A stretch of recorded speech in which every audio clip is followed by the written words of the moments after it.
എന്റെ ചാനലിലേക്ക് സ്വാഗതം. ഇന്ന് ഞാൻ ഒരു പാവയ്ക്കാ കറി ആണ് ഉണ്ടാക്കാൻ പോകുന്നത്. ഈ കറി കയ്പുള്ളതല്ല. അതുകൊണ്ട് ആരും ഈ പാവക്ക കറി വേണ്ടെന്ന് പറയില്ല.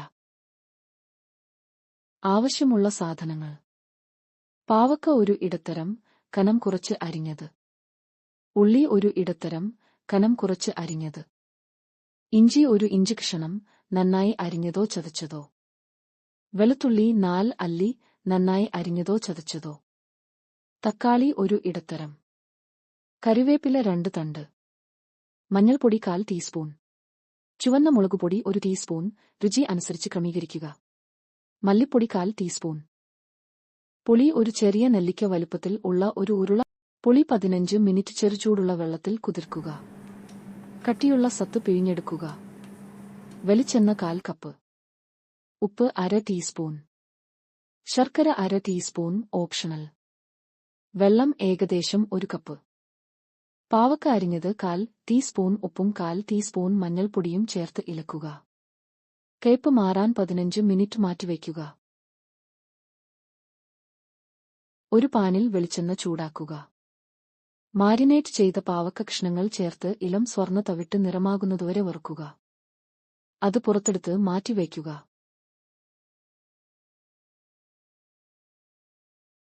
അതേ പാനിൽ ബാക്കിയുള്ള എണ്ണയോ കുറച്ചുകൂടി എണ്ണയോ ഉപയോഗിക്കുക. ഉള്ളി കഷ്ണങ്ങൾ മൃദുവാകുന്നതുവരെ വഴറ്റുക. അരിഞ്ഞ ഇഞ്ചി, വെളുത്തുള്ളി, 1 തണ്ട് കറിവേപ്പില എന്നിവ ചേർക്കുക. പച്ചമണം മാറുന്നതുവരെ വഴറ്റുക. തക്കാളി കഷ്ണങ്ങൾ ചേർത്ത് മൃദുവാകുന്നതുവരെ നന്നായി അലിഞ്ഞു പോകുന്നതുവരെ വഴറ്റുക.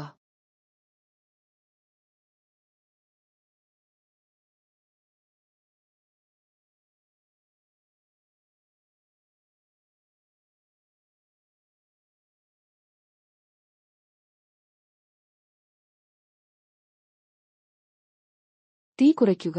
ഒരു നുള്ള മഞ്ഞൾ, ചുവന്ന മുളകുപൊടി, മല്ലിപ്പൊടി എന്നിവ ചേർക്കുക. സുഗന്ധം വരുന്നതുവരെ അല്പം ഇളക്കുക.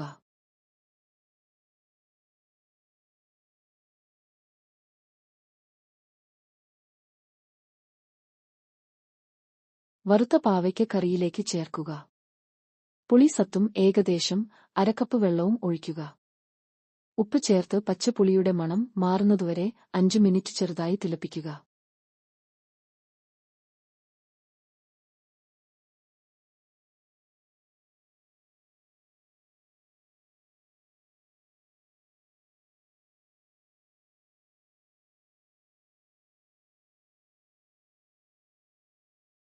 ചക്കര വെള്ളത്തിൽ അലിയിച്ചു അഴുക്കുകളഞ്ഞു കറിയിലേക്ക് ചേർക്കാം. ഒന്നുകൂടി തിളപ്പിച്ച ശേഷം തീ അണയ്ക്കുക. കടുക് വേണമെങ്കിൽ താളിച്ചു ചേർക്കാം. കറി 20 മിനിറ്റ് നേരം വച്ച ശേഷം വിളമ്പിയാൽ മികച്ച രുചി ലഭിക്കും. ചോറിനൊപ്പം കഴിക്കാൻ പറ്റിയ വിഭവമാണിത്. ഈ വീഡിയോ കണ്ടതിന് നന്ദി. ഈ പാചകക്കുറിപ്പിനെക്കുറിച്ചുള്ള നിങ്ങളുടെ വിലയേറിയ നിർദ്ദേശങ്ങളും അഭിപ്രായങ്ങളും രേഖപ്പെടുത്തണമെന്ന് ഞാൻ അഭ്യർത്ഥിക്കുന്നു.